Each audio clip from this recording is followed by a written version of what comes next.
Hello and welcome back. We're on part 3 of 31. They kept their promise and they gave me the next story, and this is it. It started with him saying, "I didn't think you would do it." I actually posted the first 2 videos. Impressive. So he was shocked that I posted them, I guess he didn't think that I wanted to do this, but he sees now that I do. And so about that time, it began coming to me what was happening, and this is what I wrote when I got up. It says, the darkness surrounding us began to fade as the dawn approached, the dull red glow of the eastern sky beginning to turn orange. I quickly scanned the familiar surroundings, realizing I was standing in my own front yard. What are we doing here? Showing you how it all works. It began to move towards the street, the dark shapes coming together once again to form the man in the business suit. He didn't add on the briefcase this time though. Come, follow. We began walking down the road, looking towards the houses. Some were still dark while others were starting to show signs of life. Lights were beginning to turn on in the living rooms and the kitchens. The new day was beginning. "What do you know of your neighbors?" it asked. Or should I call it a he? I still haven't quite figured that one out yet, but anyway. "Not much," I replied. "No one really talks to anyone around here. The houses in this neighborhood are mostly rent houses now, so people come and go.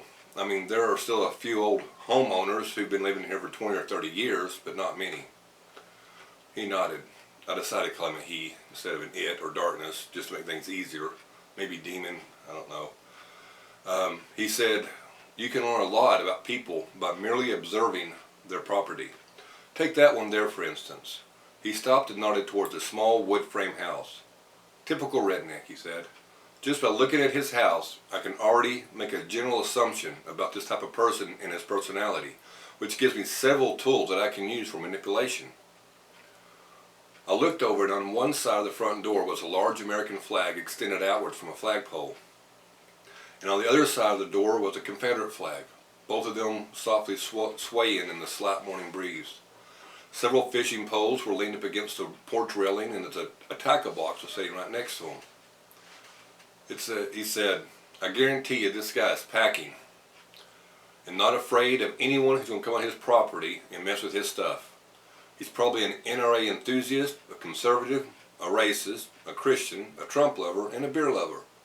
So many tools I can work with." I looked, I said, "You got all that just from the Confederate flag?" He motioned towards the black truck sitting in the driveway.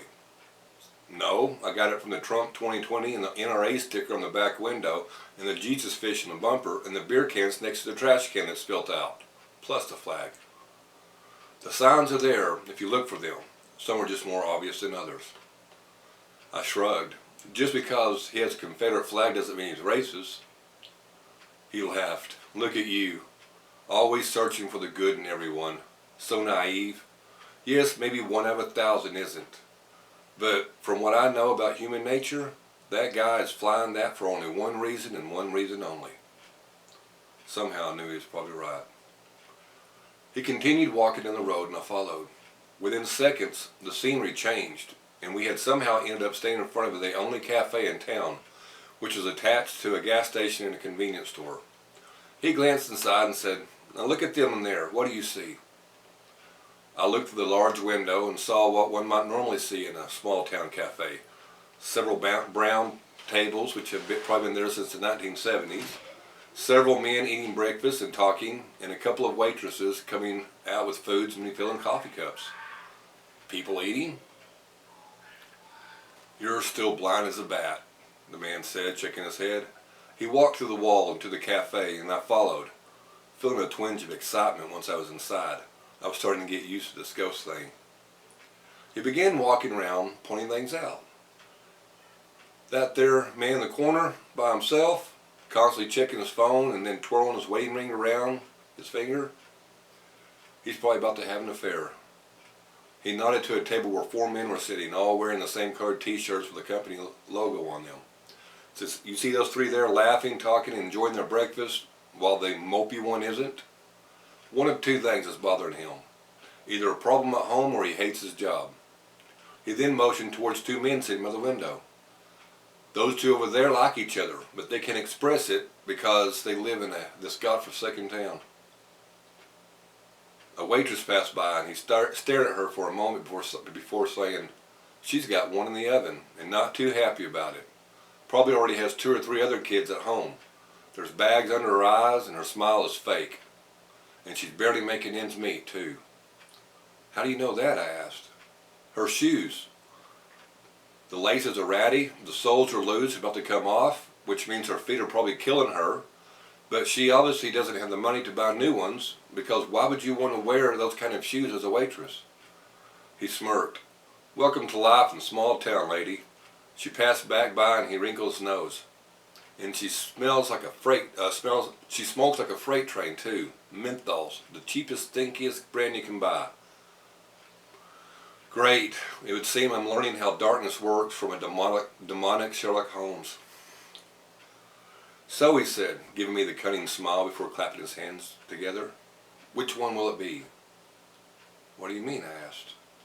Spreading out his arms, he said, "I mean, pick one. Which one will it be?" He pointed towards the waitress. "Her?" He then pointed to the man in the corner and into the one on the table with the other men. "One of them? With a gay couple?" He motioned towards the kitchen and then the other direction. "The cook, the old couple on the other side over there, the lady outside pumping gas, the preacher there by the front door." I looked towards the man sitting by himself close to the front door. "How do you know he's a preacher?" Before the demon could even answer, I held up my hand, keeping him from answering. "Never mind. I'll see the edge of the Bible under the newspapers he's reading. And he's the only guy in here wearing slacks and a nice shirt." "Now you're getting it." He swirled his finger around the air and asked again, "So which one will it be?" I gave him a curious look and he rolled his eyes. "I mean, which life do you want me to turn upside down? Pick one." My pulse sped up and I looked around the cafe. "You want me to pick one?" I shook my head. "Oh no, I'm just an observer. I'm here to see how this works, not be a part of it." He goes, "Yes, you are going to be a part of it, and I'm here to show you how it works, but I need you to be a part of it. Now pick one." This seemed to be going a bit too far now. I knew there was going to be a catch somewhere, but I didn't expect this and so soon. Messing with other people's lives is, I don't know, it's not the way it's supposed to be. He's supposed to be doing this, and I'm supposed to be watching. And he says, "Time is ticking, time's wasting, we don't have all day." I suddenly had an idea. I didn't know if it was going to work or not, but I also didn't want to, ruin someone's life just to observe. So I said, "The first one to pay out and leave." I guess that doesn't really wash my hands of it, but at the time it felt like it did, so that's what I said. And he raised an eyebrow and he said, "Clever. You're a clever one." Nodding, he looked around the room again. "Then the first one to pay out, it is." Thank you for watching, and part 4 will come tomorrow.